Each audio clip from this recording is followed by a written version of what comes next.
Hey, and welcome back to another episode of Off the Beaten Path. Today's installment is one of 3 from a recent trip I made to Pittsburgh, Pennsylvania, and in this episode, we'll be visiting the headquarters of Drum Factory Direct. Drum Factory Direct is one of the best resources for drummers looking to buy parts for building, modifying, and repairing drums. What makes them really unique, though, is that they don't require any sort of minimum quantity or price to get these parts, meaning if you need just one lug screw, that's what you buy, and at a very competitive price.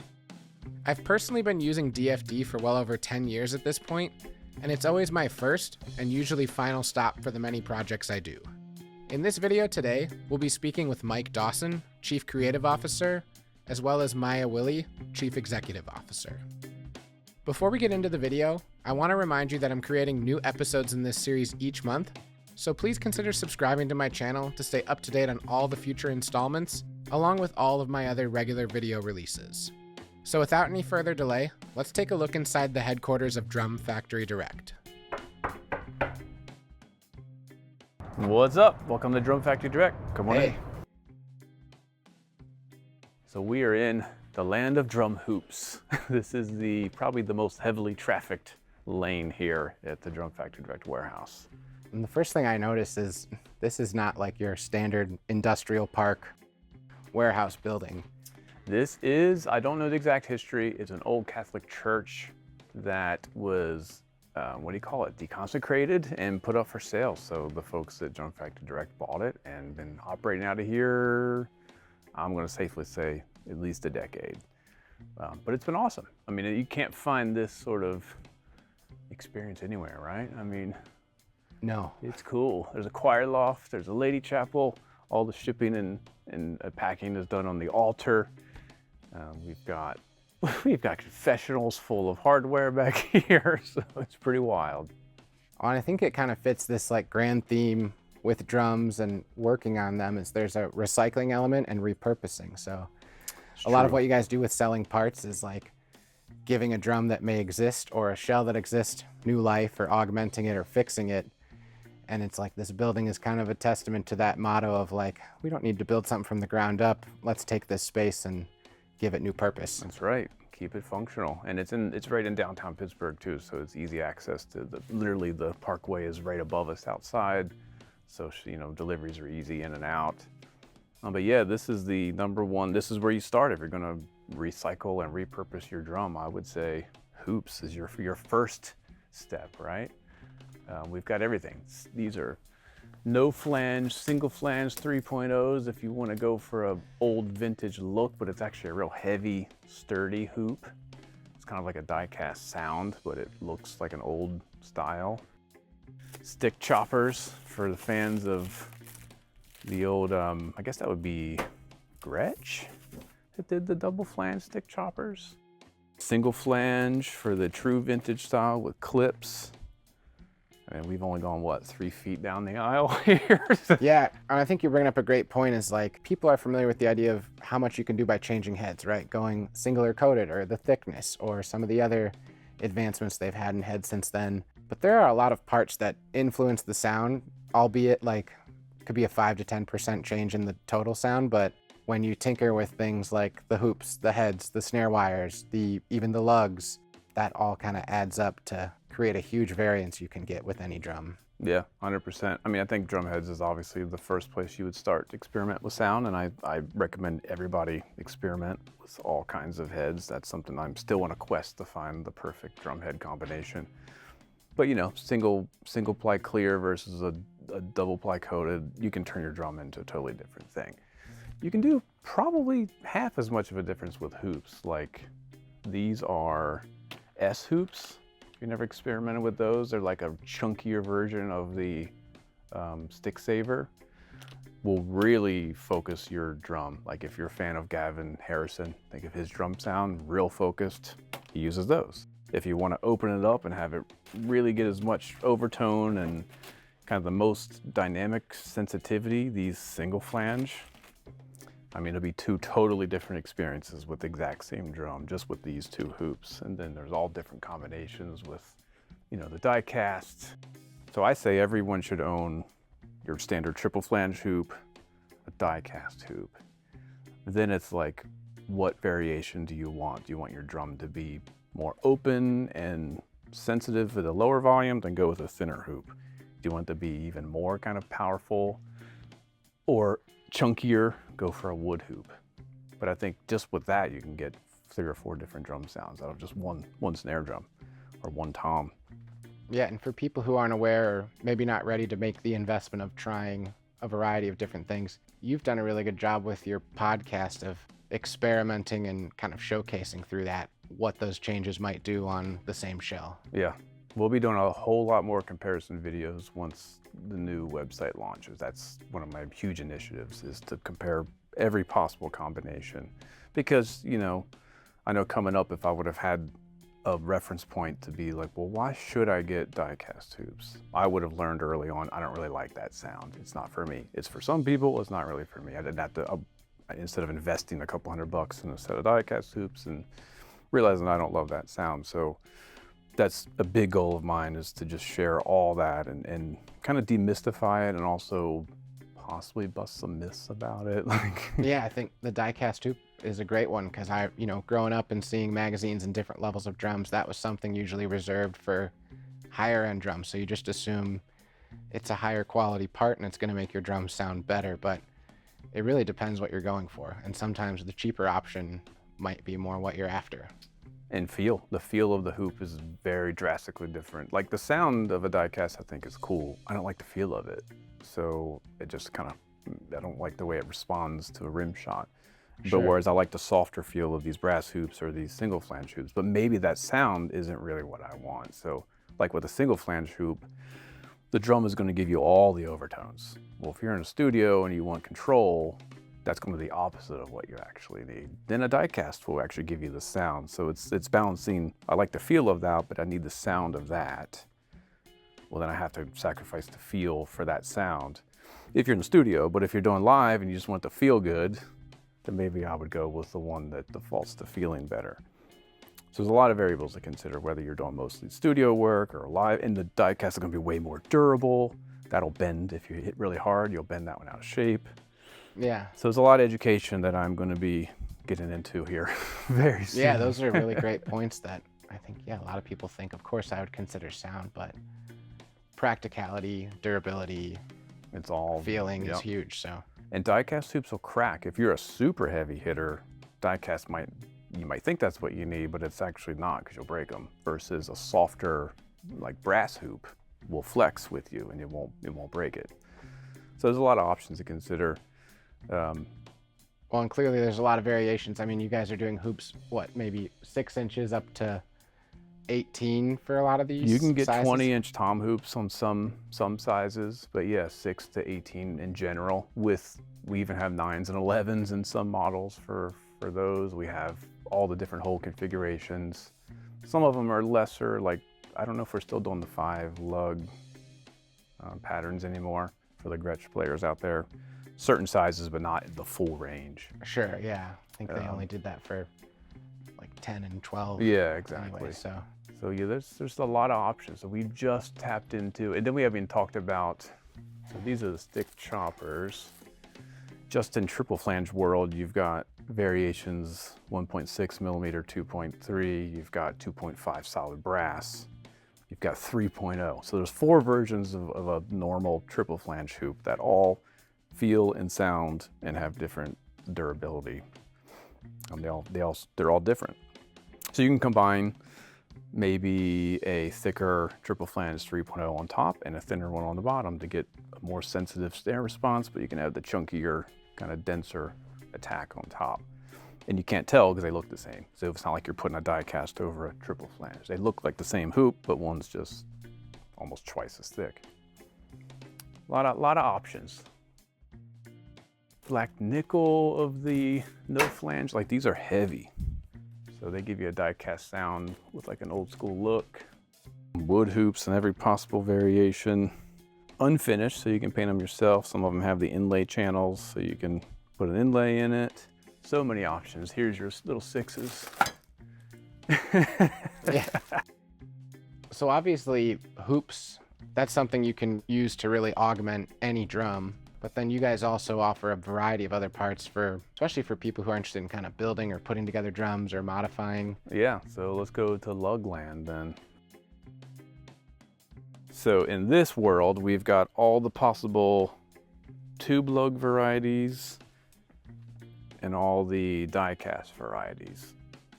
Single points, double points, single-ended, double-ended, pretty much everything imaginable. These kind of,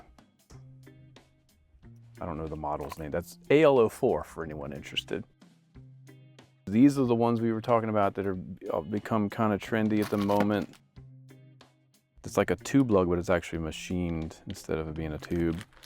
Those are called the modern style. They're really popular. Here's these weird spiky ones if you want to hurt somebody with your build.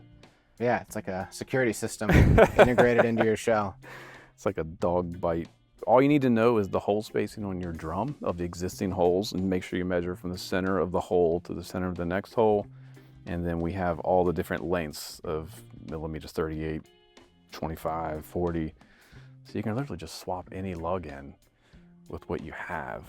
Yeah, and from my experience using your website, you guys also even offer a little more personalization. Like, I don't know if every lug comes with screws default, but you can choose the color of the screws you're going to use inside so everything can be cohesive or to your liking. Yeah, that's something we learned recently, that some of the manufacturers changed the color of the screws and customers were not happy because they'd have mixed screws. So yeah, we have all the different nickel plated screws and black screws and chrome screws. We've got all the options. We don't have any white screws, but so yeah, you can get all your variations of mounting hardware.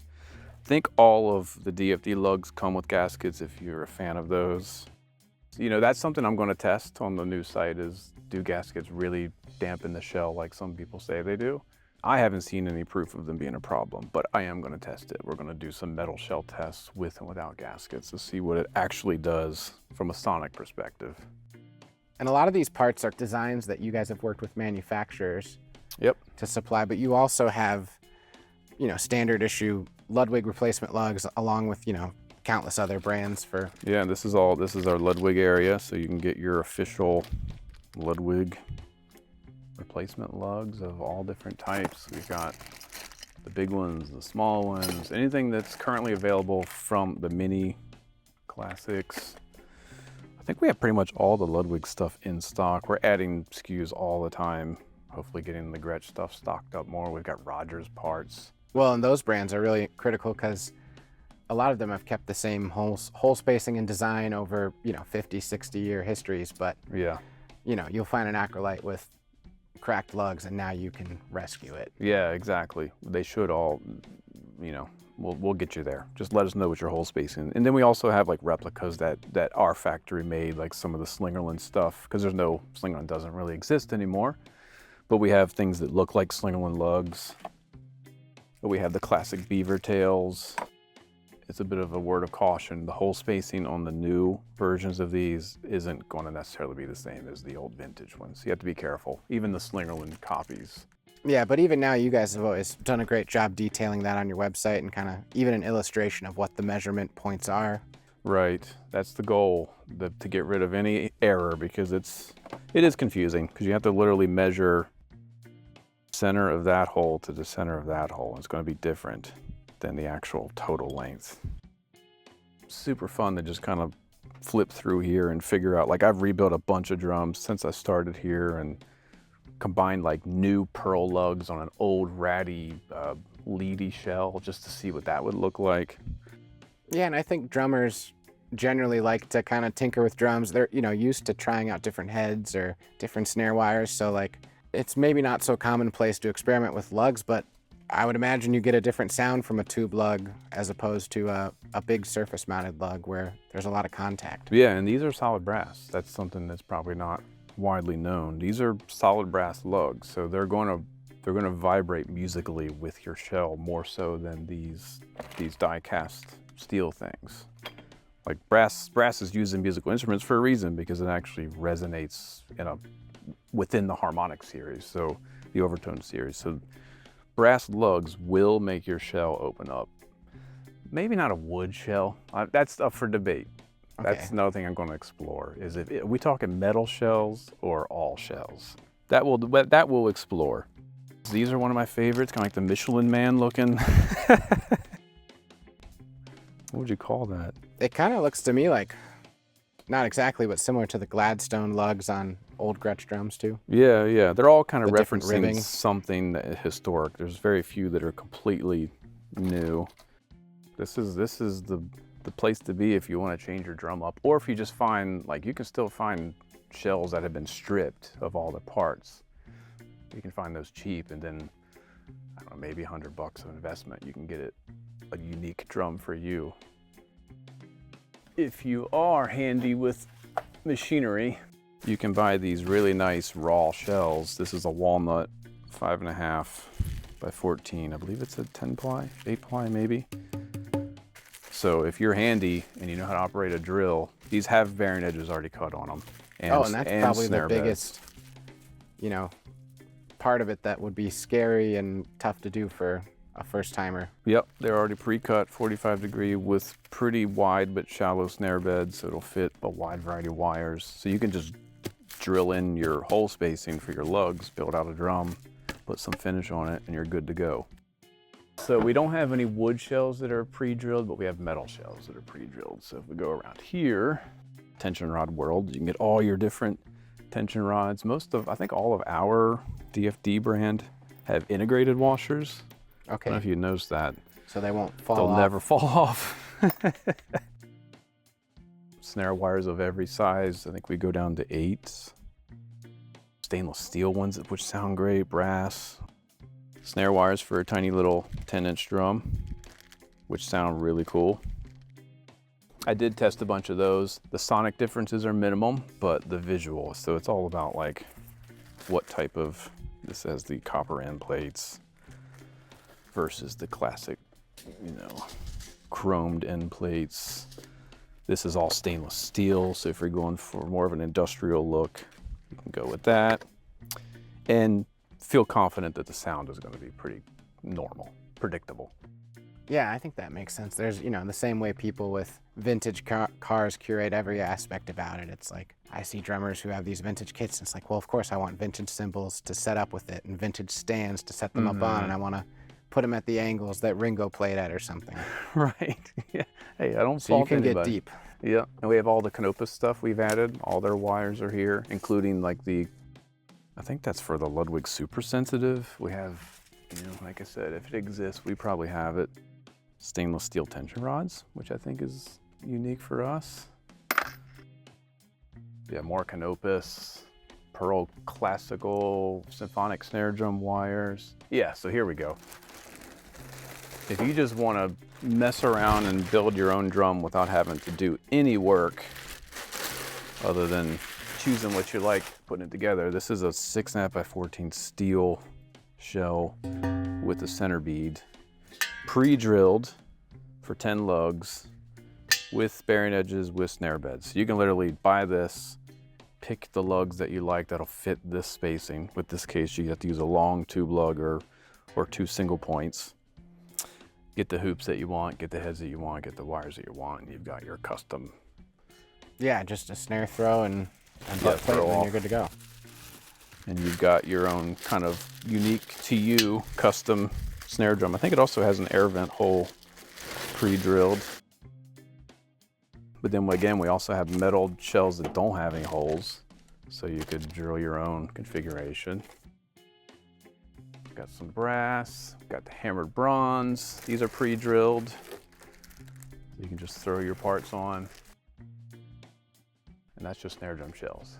Yeah, and that kind of brings us into, in addition to all the kind of parts and pieces that you wouldn't find at any normal music store, you guys do have a full selection of heads and more standard issue products. You're standing in small Aquarian head world, small Evans world, Remo. Pretty sure we have the widest selection of Remo heads anywhere in the world.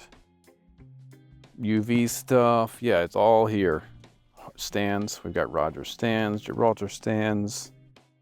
And you can get a new footboard for your Ludwig hi-hat, or is that a bass drum pedal? Well, and those are things that, like, you'd never be able to find at a normal music store or even order from a lot of online music retailers. But if that's all you need to fix it, that's a lot cheaper than buying a whole new pedal and just throwing everything away. Yeah, I'm bad about that. But yeah, everything is modular pretty much these days. All the Roger stuff, I think, is retrofit the old stuff as well. Yeah, it's pretty nuts what you can do. It seems like some companies more than others are more invested into making parts available and easy to search and find and I think it's purchase. What's the word? It's a branding decision. Like, you can't buy DW lugs because they don't want people buying DW lugs and putting them on generic shelves. I respect that. But if you break a DW lug, you can get a replacement, but you can't like outfit a whole kit with DW lugs. But they do an amazing job at making every part to a pedal and a spring or a clamp or adjustment. Yeah, we're in DW world here. You can replace any bit of anything that they offer. These are all like rack clamps and stuff. All the pearl clamps. Oh, here we go. The factory that we work with always offers like different designs for us to check out and try. And this was a lightweight single brace cheap stand. It's not something you're going to tour and throw around in road cases, but if you just need something for your teaching studio, or if you're just playing local gigs and you're not rough on your gear, this is super light and just, you know, gets the job done. That number one thing is it's cheap. Yeah, well, and for people doing local gigs, weight is a huge factor. Hardware bags can weigh you down. Simple. These things were what we were experimenting with. Do we like them? Do we not like them? You know, these like thumb screw adjustments. So it kind of locks in. So it gives you a little bit more extra torque without having to have a thumb screw that's twisting into a plastic gasket, you know, that can strip. This won't strip. So it's just whether you dig it or not, but that's just a simple single brace stand that we have in stock that we don't talk about our own products enough, but that's just, gets the job done. Snare drum shells, we have so many options. All the drumstick accessories, if you need to rewrap your timpani mallets, like it's everything you could think of that you might need. There's probably be a replacement for it. We also DFD drum heads. We have our own drum heads that are really nice. I've been doing a lot of durability testing with them. They sound good. Tambourines, they would love it if we would sell these tambourines. So if you're in the market for a tambourine, we have hi-hat tambourines. We have double rows, just your standard kind of pop plastic tambourine. This is the world's largest Remo collection here outside of Remo. Every possible drum head, bass drum heads on this side, tom heads, snare drum heads. Classic fit drum heads, I think a lot of people forget about. If you have vintage drums that are a little bit oversized or out of round, the Remo classic fits are the best solution that I've found. I've even saved some friends of mine from recutting edges by having them try those first, and it worked. So yeah, any drum head you could possibly ever want, it's here. Guess what we sell the most of? Coated ambassadors? 14-inch coated ambassadors and snare sides. You know, mutes in practice pad world. The old kick port that was all the rage for years, still around. So you'd ask me about product development. We do work directly with the manufacturer to develop, you know, sometimes they like that cymbal stand, they say, we've got this, are you interested in carrying it? And then we can say, well, try a different foot or a different, you know, certain things to that. This practice pad we designed from the ground up, 100%. Like we got our own base wood, we got our own rubber, we sourced all the options, different thicknesses, and created our own practice pad. So we spent a long time, and it came down to like the density of the wood made a big difference.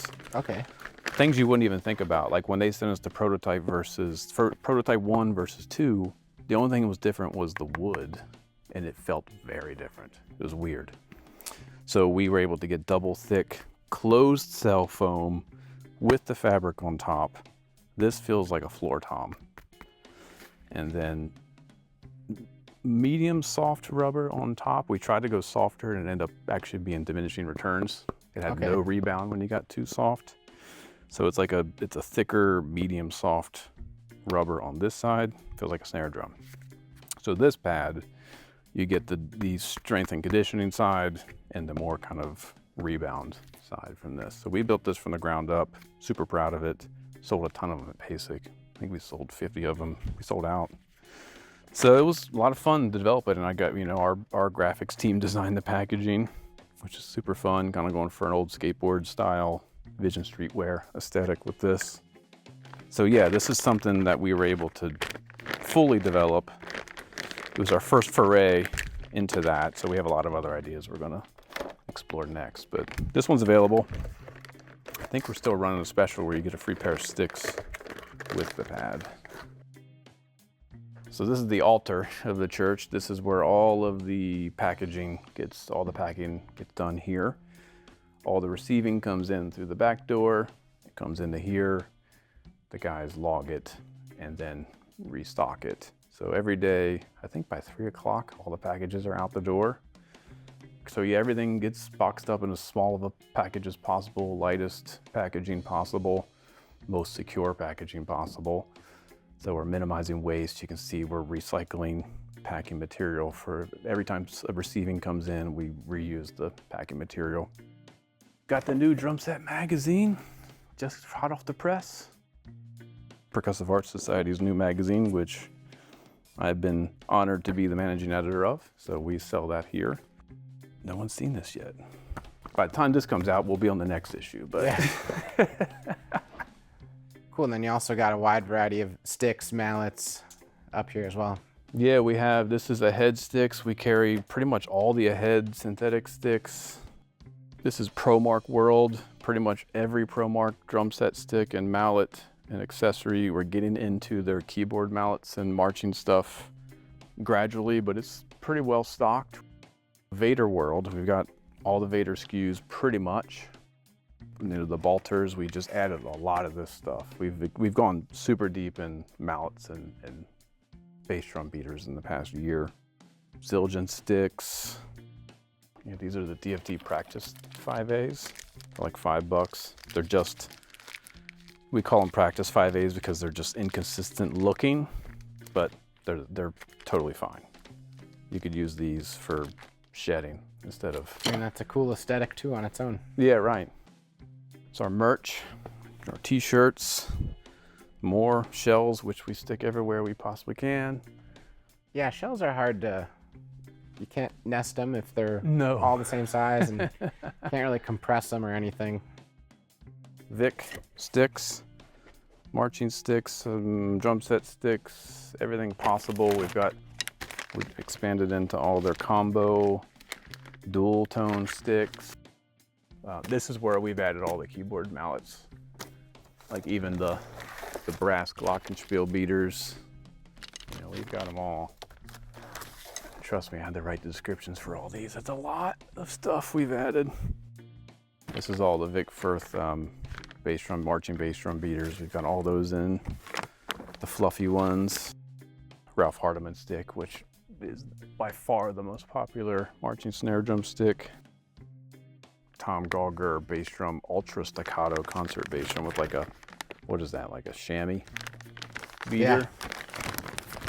So we've got even the more esoteric stuff in. We got wood beater, the rollers, I guess these are called. We've got it all. Big old fluffy things. Core Master MS5s. Heck of a workout, try those. The Vic Firth Nova series, which is basically their factory B stock. So it's super cheap, but it's a Vic Firth stick, just called Nova. That's drumsticks, tons and tons. I'm Maia. I am the new CEO of Drum Factory Direct. Cool, and from what I understand, this is a family business and you're part of that lineage, right? It is, yep. This is my parents' business, so they are the owners, and I've been around drums and drum parts pretty much before I could walk. I started working for them right out of high school, and I've pretty much been here ever since. So just took over running at the place January of this year. And what I found interesting from talking to you earlier is you don't have a typical background. You might expect someone working in the drum industry to have experience playing. And hearing the way you talk about the parts and understanding how they interact and how it might affect a drum, you have all the knowledge, but it's not from this traditional background of growing up playing and trying things, right? Right, yeah. I like to say that I dabble in drums, but I'm an expert in drum parts. Yeah. That's how I kind of put it. All my other guys, they're all drummers. You know, we kind of hire. With that in mind, it's easier to train people when they already know, at least are a little familiar with drums. It makes the training go a lot easier. Well, and I think your position is nice then too, because you have contrasting viewpoints and look at things a little bit different than a drummer might. But then you have a really great crew of almost like guinea pigs, the people who'd be using this stuff on their own equipment to give you feedback in a different manner. Exactly, yep. Obviously, for people in close to Pittsburgh, they can order online and pick up curbside or at the store, but you guys also ship daily all around the country and probably even further, right? Yep, we ship all over the world. Canada, UK, Australia, New Zealand, most places we ship to. Thanks so much for having us out here today. And before we sign off, if people are interested in buying parts and working with you or have questions, what is the best way to reach out to you guys? Yep, so our website is drumfactorydirect.com. Easiest way to reach us is email, and that is support@drumfactorydirect.com. We also have Instagram, which is @drumfactorydirect. That's probably the easiest way is the email though, and either myself or Calvin, who is our kind of product specialist, will be more than happy to help you with any questions or concerns you have. Well, thank you so much for making the time for us today, and I appreciate it. Thank you.